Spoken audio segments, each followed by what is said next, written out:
Sağlamlıq dərdi olanın artıq başqa bir dərdi olmur. Dünyada 200-dən çox təbabət növü formalaşmışdır. Sucuk terapiya, enerji terapiyaya dayanır. Yin-yang bədəndə kontrol olunur. 16 sistem var. Hər biri müalicədə effektiv sayılır.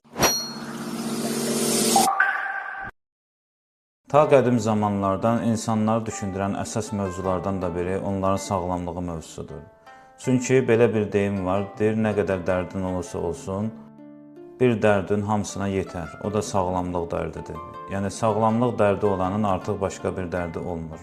Ona görə də ayrı-ayrı xalqlarda, ayrı-ayrı mədəniyyətlərdə özünə məxsus təbabət növləri olmuşdur. Bunların içərisində müasir qərb təbabəti, hansı ki elmi tədqiqatlara dayanır, ənənəvi Çin təbabəti, Ayurveda təbabəti, yəni Hind təbabəti, Unani təbabəti, yəni qədim Yunan təbabəti, hansı ki İbn Sina da o metodla gedirdi. Tibet təbabəti, şamanik xalq təbabəti, o cümlədən homeopatiya, naturopatiya, manual terapiyalar yer alır. Yəni günümüzə qədər dünyada 200-dən çox təbabət növü formalaşmışdır. Bunlardan biri də sucuk terapiyadır. Sucuk terapiya Koreya təbabəti sayılır və burada konkret olaraq müəyyən bir təbabət yoxdur. Yəni bir neçə təbabətin sintezindən yaranmış yeni bir metod və yaxud yeni bir təbabət modelidir ki, Park Wu tərəfindən yaradılmışdır. Sucuk terapiya prinsipləri əsasən enerji terapiyaya dayanır, yəni Çin təbabətinin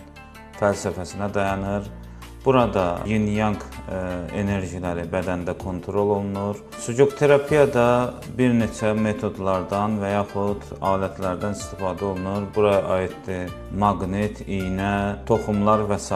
Yəni ümumiyyətlə sucuk terapiyada 16 sistem var. Bu sistemlərin hər biri müalicədə effektiv sayılır. Əlbəttə bu effektivliklər ibtidai ola bilər, orta səviyyədə ola bilər və ali səviyyədə ola bilər. Ən yaxşı müalicə metodu təbii ki, iynə terapiya ya iqla terapiya, başqa sözlə akupunkturadır. Sucuk sistemində vizual diaqnoz əslində xəstəliyi müəyyən etməkdən ötürüdür. Burada dil müşahidəsi, göz müşahidəsi, skalp müşahidəsi, qulaq, əlin içi, dırnaqlar və s. metodlar dəyərləndirilir və bunlar sırf nüsxə yazmaqdan ötürü istifadə olunur. Biz vizual diaqnoz aparmaqla xəstəliyin hansı səviyyədə olduğunu və yaxud xəstəliyin olub-olmadığını müəyyənləşdiririk və ondan sonra sucuk terapiya metodlarından, o cümlədən toxum terapiya, rəng terapiya, maqnit terapiya, iynə terapiya, bu kimi şeylərdən istifadə edirik. Ənənəvi Çin təbabətində olduğu kimi sucuk terapiyada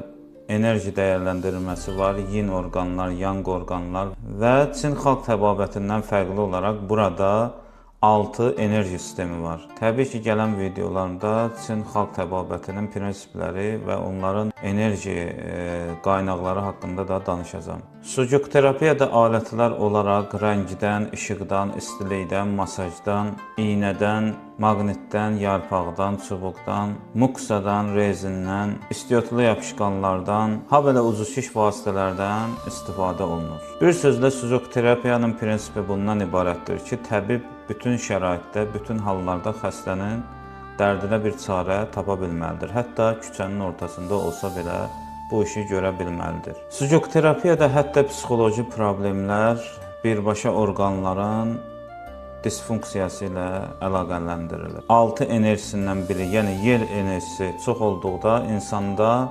aktivlik, dinamiklik də bir o qədər çox olur.